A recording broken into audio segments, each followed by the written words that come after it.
वक्फ board bill संशोधन को लेकर चल रही क्रिया प्रतिक्रिया पर श्री राष्ट्रीय राजपूत करनी सेना के जिलाध्यक्ष शंकर सिंह भदौरिया ने विस्तृत रूप से जानकारी दी है। इस वक्फ बोर्ड बिल पर संशोधन आखिरकार क्यों होना चाहिए था और यह क्यों जरूरी था, इन तमाम बातों पर कारण स्पष्ट किए हैं। आइए आपको भी दिखाते हैं। केंद्र सरकार की ओर से वक्फ बोर्ड बिल पारित कर दिया गया है, जिसको लेकर अब तमाम तरीके की चर्चाएं शुरू हो गई हैं। विपक्षी पार्टियां इस बिल पर टिप्पणियां कर रही हैं, तो कई लोग इस बिल को लेकर नाराज भी होते दिखाई दे रहे हैं। बिल में क्या है और आखिरकार इस बिल को क्यों लागू होना चाहिए था, इन सब मुद्दों पर बात करने के लिए आज हमारे साथ मौजूद हैं श्री राष्ट्रीय राजपूत करनी सेना के जिलाध्यक्ष शंकर सिंह भदौरिया, जिनसे जानेंगे कि आखिरकार इस बिल में क्या है और क्यों लागू होना चाहिए था, क्या नहीं लागू होना चाहिए था। तमाम ऐसे बिंदु हैं जिन पर हम बात करेंगे। शंकर सिंह जी, ये बताइए कि जो वक्फ बोर्ड का जो बिल लागू कर दिया गया है, ये इस पर जो टिप्पणियां हो रही हैं, क्या इस बिल में क्या है क्या नहीं है, आप बताइए। देखिए, मैं आपके चैनल के माध्यम से हमारे जो व्यूअर्स हैं उनको बताना चाहता हूं कि हो सकता है कई व्यूअर्स को जो मेरी बातें हैं वो समझ आएंगी और कुछ को ये कड़वी भी लगेंगी, लेकिन हमें सच बोलना चाहिए और मैं सच बोलने से घबराऊंगा भी नहीं।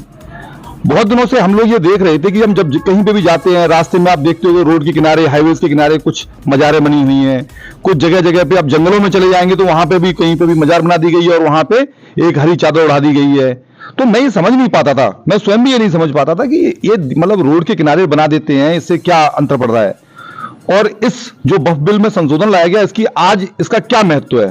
तो मैं आपको इन दोनों चीजों को रिलेट करना चाहता हूं कि ये जो एक वक्फ बाई यूज एक कानून था जो 2013 में लाया गया था, ये वक्फ बाई यूज का मतलब आप समझते हैं किसी भी संपत्ति पर, किसी की भी संपत्ति पर, चाहे वो सरकारी हो या निजी भूमि हो, उसके ऊपर अगर कोई इस्लामी यूज कर रहा है, कोई मुस्लिम टाइप का यूज वहां हो रहा है और वो उसको दान में दे देता है, तो वो संपत्ति वक्फ की हो जाती है। और एक बार, जब तक ये संशोधन नहीं आए थे, एक बार अगर कोई संपत्ति वक्फ की हो जाती है तो उसको वापस लेना नियर टू इम्पॉसिबल था। वो नियर टू इम्पॉसिबल इसलिए था क्योंकि उसके अंदर एक धारा 40 जोड़ दी गई थी, जिसके तहत अगर उन्होंने डिक्लेयर कर दिया तो आपको वक्फ ट्राइब्यूनल में जाना है। आपको कोई भी एसडीएम के यहाँ पे आपको कोई रिलीफ नहीं मिलेगी, आपको डीएम के यहाँ पे कोई रिलीफ नहीं, किसी भी रेवेन्यू कोर्ट को ये अधिकार ही नहीं था कि वक्फ की प्रॉपर्टी में वो हस्तक्षेप कर सके। दूसरी बात, जो हमारे सिविल कोर्ट्स होते थे, जो जिला एवं सत्र न्यायालय कहते हैं, उनको भी ये अधिकार नहीं था कि वो उसके ऊपर कोई भी टिप्पणी कर सके। सो आप सोचिए कि सिर्फ और सिर्फ एक समुदाय विशेष को कितना बड़ा प्रिविलेज दिया गया है। और हाई कोर्ट भी अगर आप जाते हैं तो सिर्फ और सिर्फ वहां पे रिट डाल सकते हैं। आप समझिए, आप वहां पे कोई दावा नहीं पेश कर सकते। जो वक्फ ट्राइब्यूनल का कोई आया है तो उसके खिलाफ सिर्फ आप रिट डाल सकते हैं, जिसको जीतने की संभावना नियर इम्पॉसिबल है, जो 0.001% में काउंट होती है। क्योंकि हम सब लोग जानते हैं कि हमारे गांव का आदमी गरीब होता है, वो बेचारा यहां तो लड़ नहीं पाएगा, और वक्फ ट्राइब्यूनल में सारे के सारे जो वकील है वो उनके, सारे के सारे जज उनके, तो वो खुद ही वहां पे कर्ता धर्ता बन गए हैं, स्वयं ही मालिक बन गए, स्वयं ही जजमेंट देने वाले बन गए। तो आप ये समझ लीजिए कि जो ये कानून लाया गया, अगर ये कानून नहीं आता तो आप ये समझ लीजिए कि आगे आने वाले समय में जो इस्लामिक तुष्टीकरण की वजह से इस देश के पहले भी विभाजन हो चुका है, हम लोग एक बहुत ही भयंकर विभीषिका और झेलने वाले थे। देखा जा रहा है कि कई एकड़ जमीन जो है वक्फ बोर्ड में है और यूपी सरकार ने ये कहा भी है कि हम जो है जांच कराएंगे और जो भी जमीनें फर्जी तरीके से वक्फ में शामिल की गई हैं उनको वापस कराए जाएंगे। तो क्या लगता है कि लगभग कितनी ऐसी भूमि होगी जो वापस होने की संभावना है? देखिए, आपने उत्तर प्रदेश सरकार की बात कही है, तो यहाँ पे माननीय हमारे जो मुख्यमंत्री हैं माननीय योगी आदित्यनाथ जी, उन्होंने इसका एक सर्वे करने के लिए एक डाला था। तो कोई जमीन का हम लोगों के यहाँ पे किस तरीके से सीमांकन किया जाता है, किस तरीके से उसके कागज निकाले जाते हैं, वो मैं आपको थोड़ा सा बताना चाहूंगा कि हमारे यहाँ पे जो आधार वर्ष निकला गया है, निकालते हैं जो किसी फर्ज से, वो 1359 फसली से निकालते हैं। उसके बाद फिर क्या होता है, आकार पत्र 41 होता है, फिर 45 होता है, फिर 23 होता है और फिर 11 होता है। इस तरीके से हम जो आज की मॉडर्न जो हमारी खतौनी होती है, जो भूलेख पे दर्ज है, वहां तक पहुंचते हैं। और जब इसके बारे में हमारी सरकार ने उसका सर्वे करवाया, इसकी जांच कराई, तो लगभग 78% जो वक्फ की भूमि थी वो सरकारी पाई गई है। जो 1359 जो फसली था उसके अंदर वो भूमि वक्फ में दर्ज नहीं है, वो राजस्व के रिकॉर्ड्स में वो भूमि सरकारी नाम पे दर्ज है। तो आप समझिए कि सरकार की जमीन 78%, यह 78% मायने रखती है। 78% सरकारी जमीन को इन्होंने केवल वक्फ बाई यूज से इन्होंने क्या कर लिया, अपने नियंत्रण ले लिया।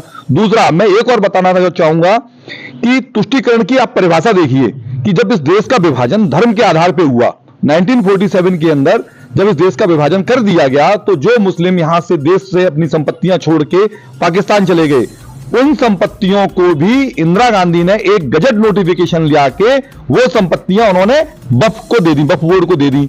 आप क्या उम्मीद कर सकते हैं कि जब 2013 के अंदर 123 प्रॉपर्टी दिल्ली के अंदर, जिसमें दिल्ली की संसद भी शामिल है, जिसमें एयरपोर्ट भी शामिल है, जिसमें कई इंपॉर्टेंट प्लेसेस शामिल हैं, वो चुपचाप रातों रात 5 मार्च 2013 को कांग्रेस सरकार ने, जो कि मनमोहन सिंह की सरकार चल रही थी, उन्होंने वक्फ बोर्ड को फिर दे दी वहां पे।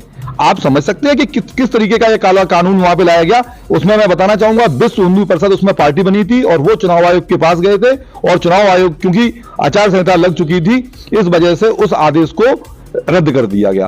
तो हम समझ सकते हैं कि जो सरकारें हैं ये मुस्लिम वोट बैंक के तुष्टीकरण के चक्कर में किस हद तक जा सकती हैं, केवल और केवल उनको फैसिलिटेट करने के लिए कि किस तरीके से हम फैसिलिटेट करेंगे, सरकारी जमीन उनको दे दें क्या? आप मुझे बताइए। दूसरी बात, वक्फ बोर्ड के जो प्रबंधन कर रहे थे, वो वक्फ बोर्ड का प्रबंधन मुतवल्ली लोग कर रहे थे, और मुतवल्ली लोग अपने लेवल के ऊपर ही वक्फ जो प्रॉपर्टीज थी उनका किस तरीके से वो करे, उसमें कोई ट्रांसपेरेंसी होती नहीं थी। वो अपना पैसा लिया, उसने किसी न किसी का मकान बनवा दिया। तो बहुत ही ज्यादा जो लोग वहां पे उसमें बैठे हुए थे पहले, उन लोगों ने सिर्फ अपना पेट भरने के लिए, गरीब मुस्लिम से उनका कोई मतलब नहीं था। गरीब मुस्लिम्स जो है, हमारे जो पसमाना समाज के लोग हैं, उन लोगों का उस प्रबंधन में कोई हस्तक्षेप नहीं था। आप समझिए कि इस्लाम के अंदर भी कई फिरके हैं, उन फिरकों का भी इसमें कोई प्रतिनिधित्व नहीं होता था। तो इस तरीके से जो ये नया उम्मीद नामक जो बिल लेके आया गया है, ये बिल राष्ट्र हित में बहुत जरूरी था। और राष्ट्र हित में मैं इसमें जो इस्लाम वर्ग में आने वाले जो लोग हैं, जो कि पसमाना समाज से आते हैं, जो कि हमारे अहमदिया समाज से आते हैं और बोहरा समाज से आते हैं, इन लोगों को इसमें समुचित प्रतिनिधित्व देने का कार्य किया जा रहा है। क्या लगता है कि ये बिल अगर संशोधन हो गया और जिस पर विपक्षी पार्टियां जो हैं वो तमाम तरीके की टिप्पणियां कर रही हैं, क्या उनको करना चाहिए? क्या किस हद तक इस बिल को लागू हो जाना चाहिए? देखिए, बिल तो लागू हो चुका है, राष्ट्रपति महोदया का साइन इसके ऊपर हो चुके हैं। तो विपक्षी पार्टी का तो अब ये जो रुजन पुराण है, ये बहुत पुराना है। ये CAA के ऊपर भी चिल्लाए थे, ये धारा 370 के ऊपर भी चिल्लाए थे, और आज ये वक्फ बिल के ऊपर भी चिल्ला रहे हैं। तो इनका चिल्लाना बनता है। सुप्रीम कोर्ट में रिट दायर कर दी गई है, उसको असंवैधानिक बताया गया है। मैं आपको बताना चाहता हूं कि ये जो विपक्षी पार्टी है, जो सो कॉल्ड इंडिया गठबंधन है, ये इंडिया गठबंधन कुछ नहीं है। ये एक पारिवारिक प्रॉपर्टी बना रखी इन्होंने पार्टी को, ये अपना पारिवारिक गठबंधन है। इसके बारे में बताना चाहता हूं कि वक्फ का प्रावधान हमारे संविधान के अंदर कहीं पे भी नहीं है। तो आप समझ सकते हो, ये बाबा साहब का कोई सम्मान करने वाले लोग नहीं है। ये बाबा साहब ने जब अपने संविधान के अंदर वक्फ का कोई उल्लेख नहीं किया था, वक्फ बिल का कोई वक्फ नामक कोई वर्ड का उल्लेख नहीं किया, तो क्या ये लोग बाबा साहब से ज्यादा विद्वान हो गए हैं? ये डॉक्टर भीमराव अंबेडकर का अपमान करना चाहते हैं। इन्होंने पहले भी डॉक्टर भीमराव अंबेडकर को हराया था चुनाव के अंदर, और उनको हमेशा से उनको अपमान करते रहे हैं।